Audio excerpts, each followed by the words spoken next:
From the Library of Congress in Washington, D.C.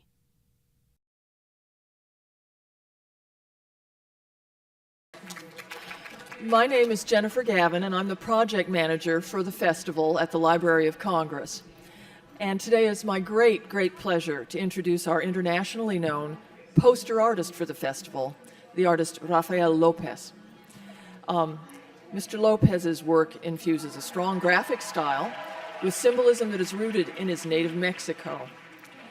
And I will just tell you that the book festival poster he created for us this year, it seems to me, is the most beloved of all the festival posters we've ever had. People all the way up to the Librarian of Congress, Dr. James Billington, have just raved about how fun and lively they feel it is. Rafael Lopez has illustrated several books, including the book The Cazuela That the Farm Maiden Stirred by Samantha Vamos, My Name is Celia by Monica Brown, Our California by Pam Munoz Ryan, and Book Fiesta, and also Yum, Que Rico by Pat Mora. Book Fiesta won the 2010 Pura Belpré Illustrator Award, given by the American Library Association for a work that best portrays, affirms, and celebrates the Latino cultural experience in children's books.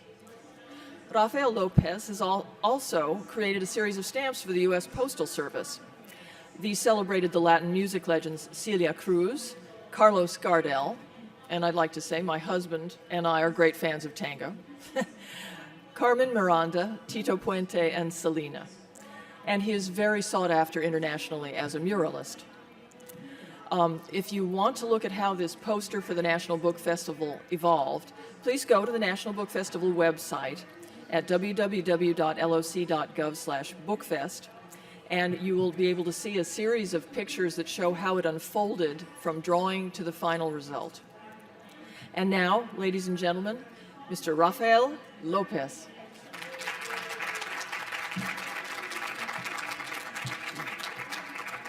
Hi, everyone. Thank you, Jennifer.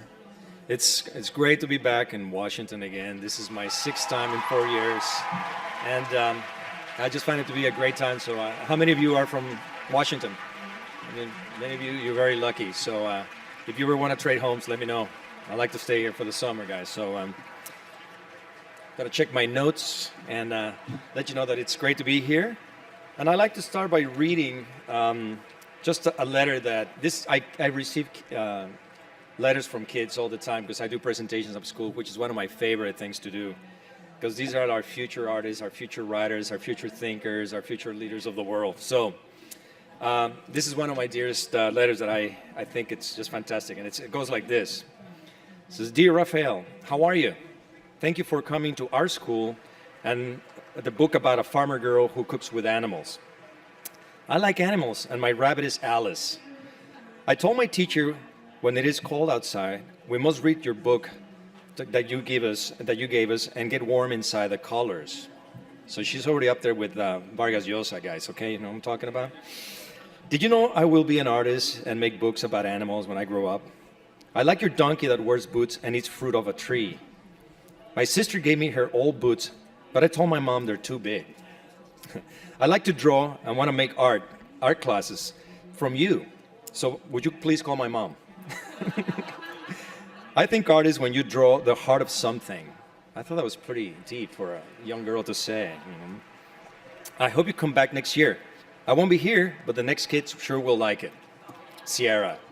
So, I mean, this is the stuff that really gets me going. I love to meet young minds. And by the way, can you tell where I'm from? I mean, does my accent gives it away? Yeah?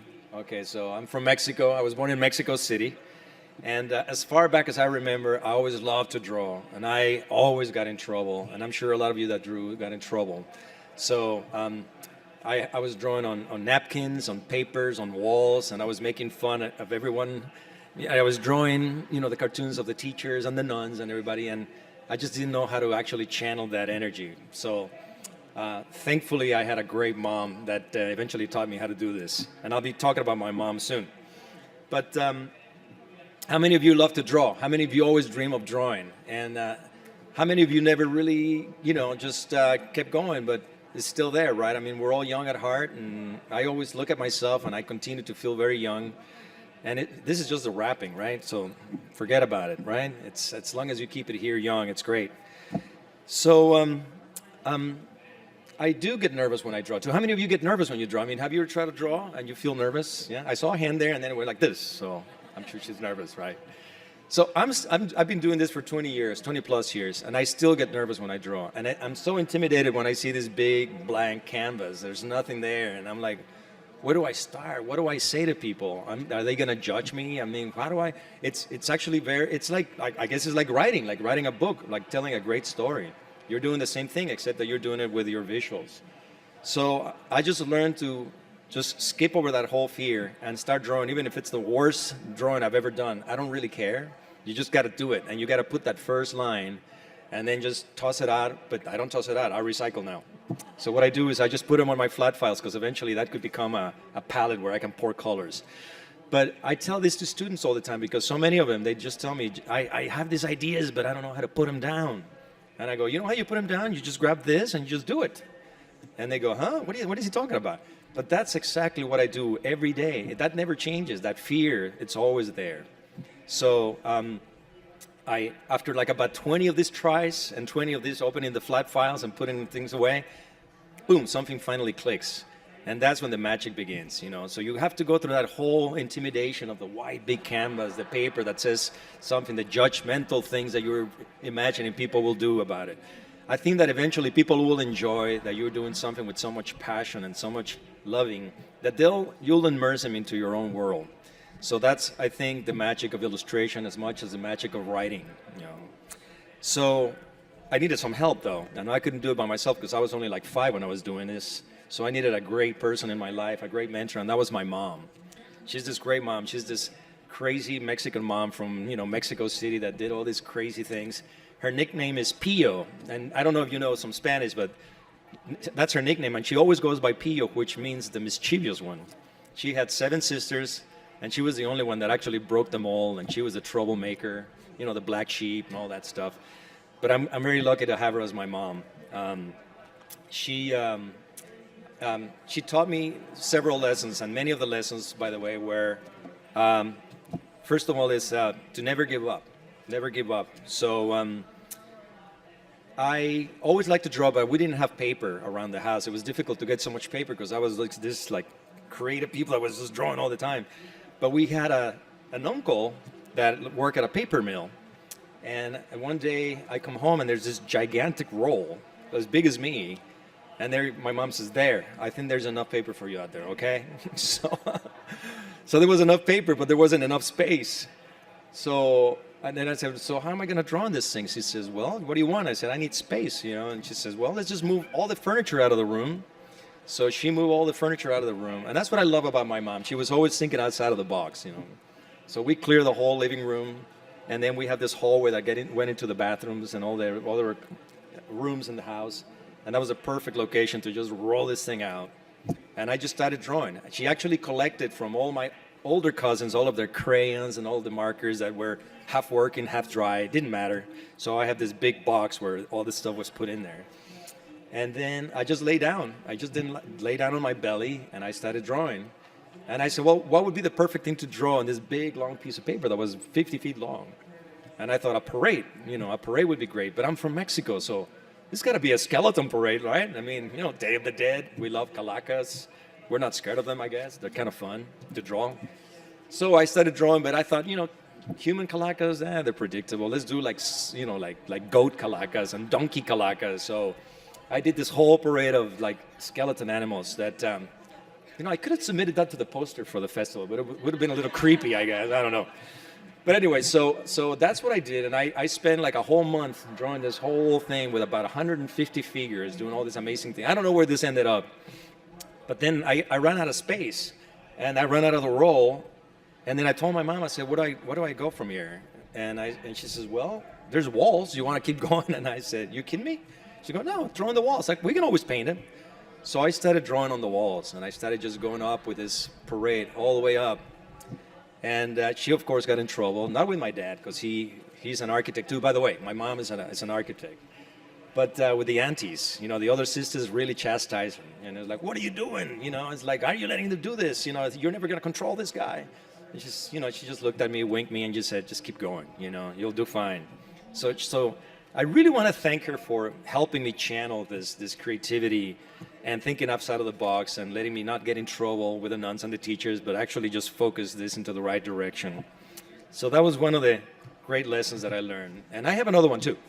At one point, this uncle gave me this tons and tons of National Geographic, this giant collection since 1953, when they had that really cool little, that very ornate border. I love those back then.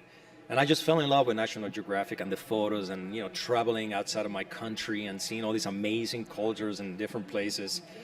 And then I thought, one day I just flipped this into this article, and it was all about King Tut's and all the wonderful and beautiful murals, that decorated his tomb. And I went, it wouldn't be great to have like my whole room decorated like a tomb, like a King Tut's tomb. So I presented the idea to my mom, and she of course said, yeah, let's go for it.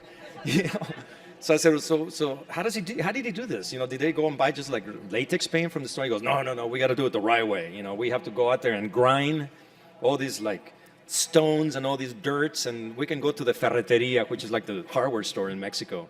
We got to do it the right way, and then we got to mix it with all these other things that she found out in the kitchen. And she pulled out that old molcajete, the Mexican thing where you grind and make the salsa. So she was really getting into it. She was having more fun than me. I'm just sitting there waiting for her to grind all the colors. So we have to have like the 5 or 6 basic colors that were in the tomb of the mighty old King Tut, or King Tut, or I don't know how you say it. We say Tutankhamun. So I did paint this mural. It took me like a whole summer and a few more months after that, back when I was about 13, 14, and it's still there. I mean, every time I come visit it, I still blown away that she hasn't erased it, and it looks good. It still looks pretty good, and it's really bright because no flashes allowed, so no, I'm kidding. No.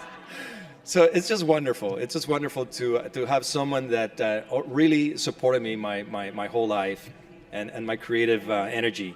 And when I meet other people and other kids, and they tell me, how their parents don't share that, I just tell them that they have to talk to their parents and let them believe in them, because, this is what a lot of people were born to do, and that they should just teach him and just show them the right way to do it.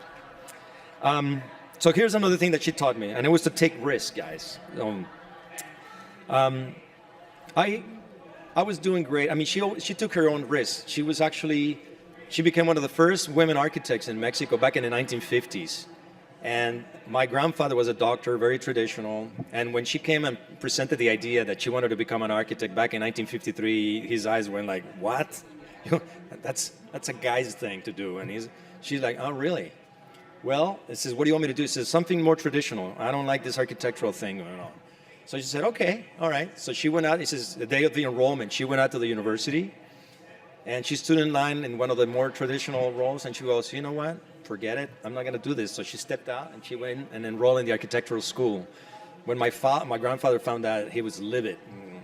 And he said, I'm not going to pay for your education. You are really a troublemaker. She goes, don't worry. I'll take care of myself.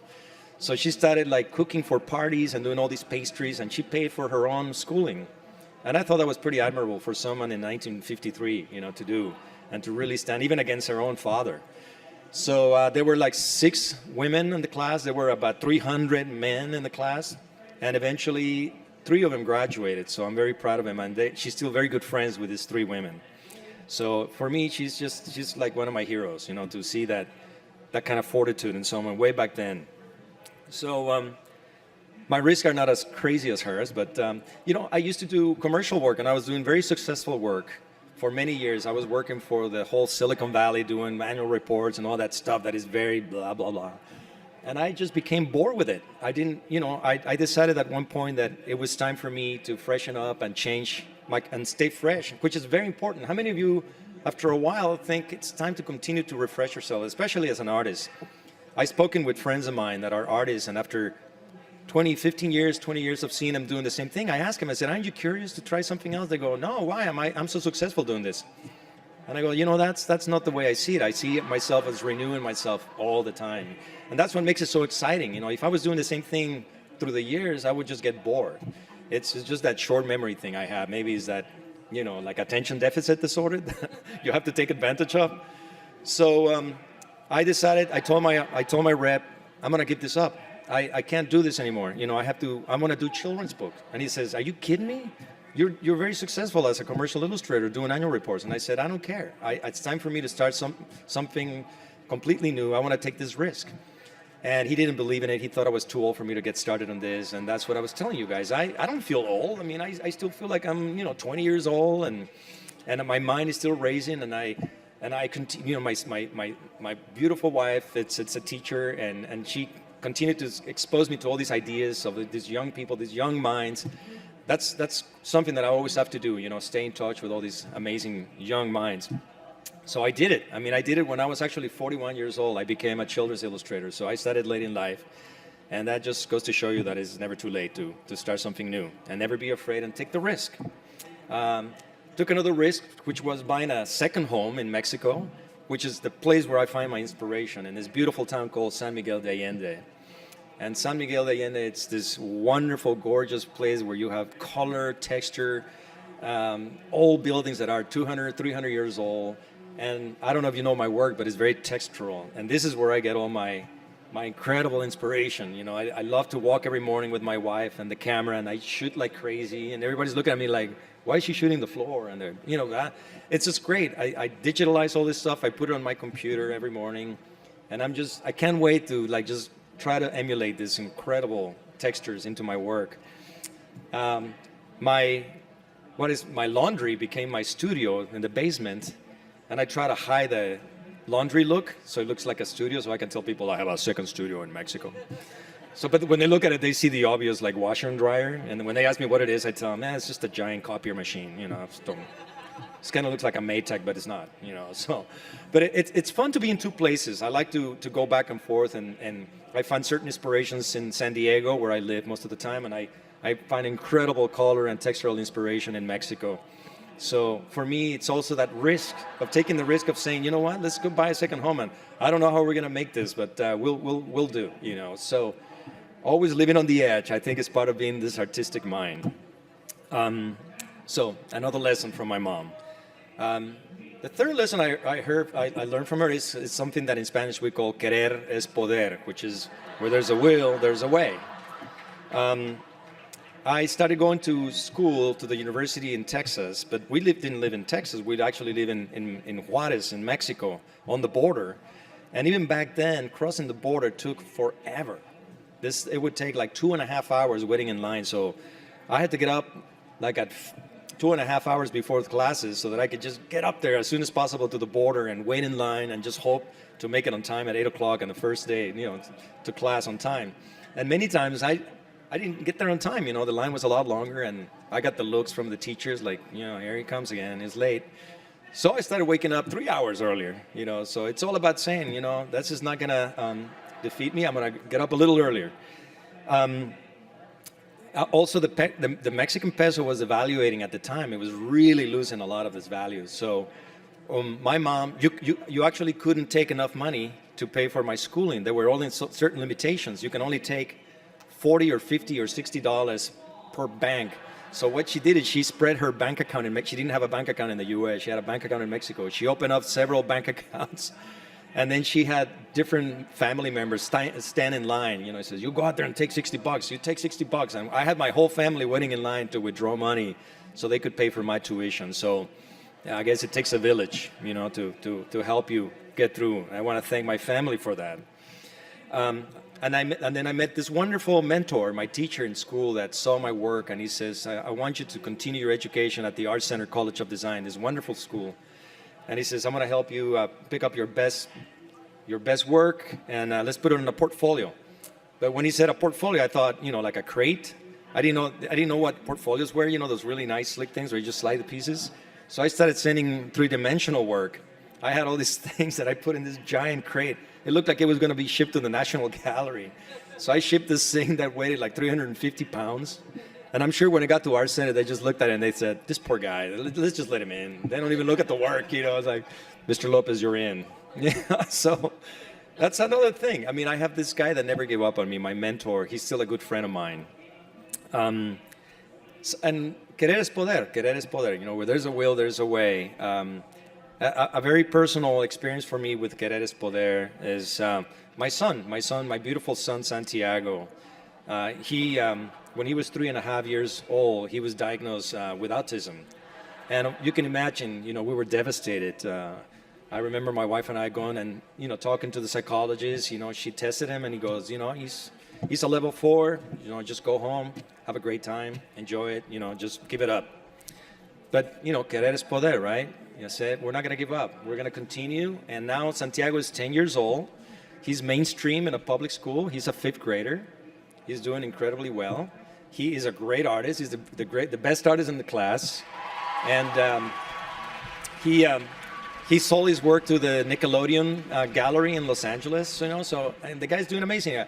Just the beginning of this year, a German film crew flew all the way from Germany to filming and feature him in this German channel because he does these amazing Greek mythology drawings. So, the guy's doing great. I'm so proud of my boy, so never give up, guys. So, she taught me many things, you guys. I wish she was here today, my mom, Pio, because she loves, and she shares a great passion for books. She loves books. And just going back just a little bit about books and creativity and all this stuff, I remember another thing that she did to me. My uncle also gave me this big, giant cardboard roll. And when I got it, I said, what am I going to do with this? This is amazing. And what I did is I cleared all of the things and all the furniture of my room, and I wanted to create a maze so that my room would actually be a maze from the start. And it was only about this high, but I was only this tiny. And I wanted to just escape into this world because many of us creative people, I think we're kind of introverts, we're shy. And it's creativity, whether it's painting or photography or sculpture or any kind of art, and especially writing books, it's about escaping into this more perfect world that you're more comfortable with. And that's what I did. I was just trying to escape into this imaginative world. And I would just walk into this room, and this was my own world, my own universe. And then I realized how beautiful it was, this incredible things that I started hanging and drawing and putting on my maze that used to be my old room. And I thought it was so beautiful. I wanted it to share with other people, not just me. Why should I just be me, the one enjoying this? So I turned around and I opened the book, or I opened the door, and I invited other people into my world. And this is what I think painting and books do. You walk into them first, and then you realize how beautiful this is, and you turn around and you invite other people in. And I think that's why books look like doors, because you open these doors for other people and you welcome them into your world. So I just wanted to say that another thing my mom taught me is that to be a good listener. So if anyone has any questions, I can talk briefly about how I create books if you want. My latest book coming out is my name is Tito, which is a life of Tito Puente, the famous timbal player. And it's funny because it's gone a full circle. My first book was about Celia Cruz, the life of Celia Cruz, a wonderful singer that immigrated from Cuba. And now my next one is Tito Puente. So I love the combination of working with music characters and painting, and then working with amazing writers that have become really good friends of mine. So with further ado, if you have any questions, let me know and I can ask you some questions. Answer some questions. And I was wondering, what is your process? Do you do most of your art by hand, or do you use a computer? Because I really love your illustrations. Great. So the question is whether I use some of the computer work, digital work. I don't. I'm still the old-fashioned painter. I went to school when computers were the big Mac, the big giant Mac, and that was not introduced until much later. So, and I also like to get my hands real dirty, and I like the physical aspect of creating. But I have to admit that I have to start learning some of the computer and the digital media. So the only reason I do computers is to scan my work, digitalize it, and then send it to my clients. But I work on wood. If someone is curious, I work on wood. And what I love about wood is that it's so textural that I use a layer first, whether it's a dark layer or a light layer. I let it dry, and then I come back with a second layer and I put it on top. If it's a dark layer, then I put a lighter layer, and before it dries, I use Have you seen those little metal pallets that people use to do like ceramics? Those are the ones that I buy, you know, and then they're out, and all the ceramists are all mad at me. They're like, did you take them all? You know, because there's only like one store in downtown San Diego. So I have them all. If you don't tell them, yeah. And by the way, don't share my secrets with anyone. That's why this is a small crowd, okay? But what I do is, and then I scrape off the top wet color, and then some of it get trapped in the grooves of the wood, and it looks like I spent like 1,000,000 hours doing this. And a lot of people tell me, how'd you do that texture? And I like, oh my God, it was so difficult, you know. So now you know, it only takes a few seconds to scrape it off. So wood is my new, which is another risk I took, because I used to work on canvas for many, many years, and then I said, I'm done with canvas. It's time to try something new. And I love wood. I call it accidental painting, because the texture is always different. You never know what kind of a texture you're going to get, and then whatever you get, you do something with it. And that's what I like. I like that it's always refreshing, and you never know what's going to happen. So there's always that surprise element about the way I paint. Yeah, thank you. Yeah. Mm-hmm. Hi, I used to be an advertising illustrator, and then I took about 10 years off to raise my girls. And congratulations. Thank you. Yeah. And now I want to follow my dream and become a children's storybook illustrator. So I was wondering, how do you approach publishers? Tell me some of your first steps you made. I think there's many ways of approaching it, and we have now the benefit of the web.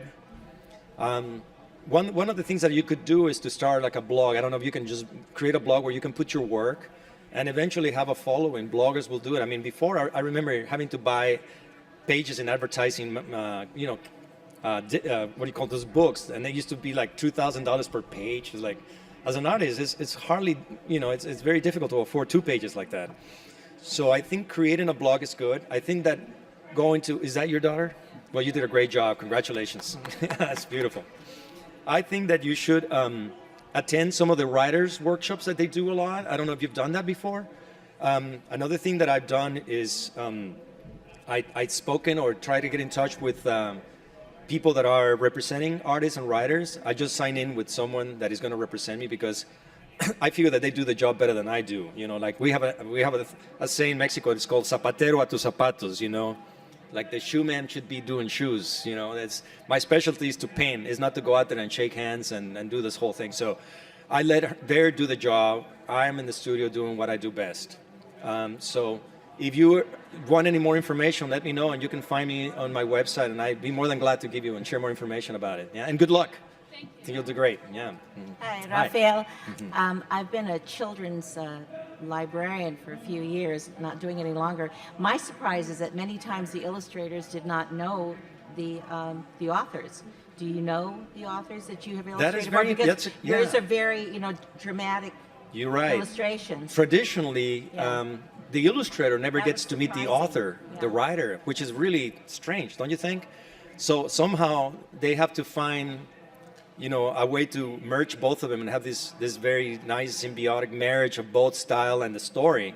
I've been lucky enough that I have gotten to meet all of my authors I have worked with, and they have become actually really good friends. And I hope that I continue with these friendships. But you're right. I'm not sure if that's changing now, but in my case, I know each and every one of them. I still buy picture books, and my little 4- and 5-year-olds think that the author and the artist sit down and just work through it together. So it's really cute, that mind of the child, when they have pictures. Yeah, they probably think we're sitting in some bar, just going, hey, what are you going to write? Oh, rodeo. So that's not the case. So, and I think that it's really important to meet the person that you're working with, because you get to know more about their personality, and I think it's essential. I think you have to communicate some of the things that you cannot communicate via email. So, yeah. All right, you and I will start a movement, huh? Okay. Right. Yes. Well, I would like to comment on how fabulous this design is that you've created for the National Book Festival, and how enjoyable it's been to photograph authors and people talking with a giraffe popping over their shoulder or a snake swooping down, or it's just set itself up beautifully for setting the scene as people are talking. You just don't know what you're going to see. And the banners and everything have just worked out beautifully. And as I look at this right here, I think, oh, how fantastic, and I'm a school librarian, how fantastic that this would be as a place, a mural on a wall, that scene with this, you know. Did you hear that, John? Yeah. So his publicist or whomever, you really need to expand. I used to be, before I became a librarian, I was a sales rep for Sunrise Publications, which started taking children's illustrators and making them into greeting cards way back when in Bloomington, Indiana, like in the dark ages. But that was a fantastic, I mean, that's how I learned so much about illustration of children's books, was because of that partnership, I guess, that still goes on today with the company. So I mean, expand. This is fantastic. Well, thank you. I believe that, I mean, there have been wonderful illustrators in the past, but I think that at this point, my observation is that children's books are exploding and allowing more. I mean, it's like a golden age right now because they're allowing more artists to show their own personal vision. Things that you wouldn't see 30, 40 years ago, it was more traditional. You're starting to see now more. And I think that's wonderful because here's one thing that I share quite a bit. And I think that many times we don't give children, and I'm purely speaking about children's book, but we don't give children enough credit. When we design things, we always try to make them so realistic because we're thinking as adults, you know, we already learn to rationalize things and say the sky's blue, trees are green, you know, the snow is white. But kids don't really care about that. You know, to them, the imagination has not become limited yet. And I think that we have forgotten sometimes that they are our audience and they're just smarter than we are. You know, this is what our audience is, and we can't forget it. So I think that this is something that the book industry is recognizing when it comes to selecting artists now. That there's so many ways that you can say the same story. You can tell it in so many very different visual ways. And I'm just glad to be part of it at this moment because I think it's just one of the best, most incredible times. So, any other questions that you have, guys? Do you enjoy? By the way, do you like the poster? I'm more than glad to sign more posters copies if you want. I'm going to be sitting on the side, and I just wanted to thank you guys for your time, for being here, and I'll sit there and enjoy the rest of the show. This is a great festival. Thank you so much, guys.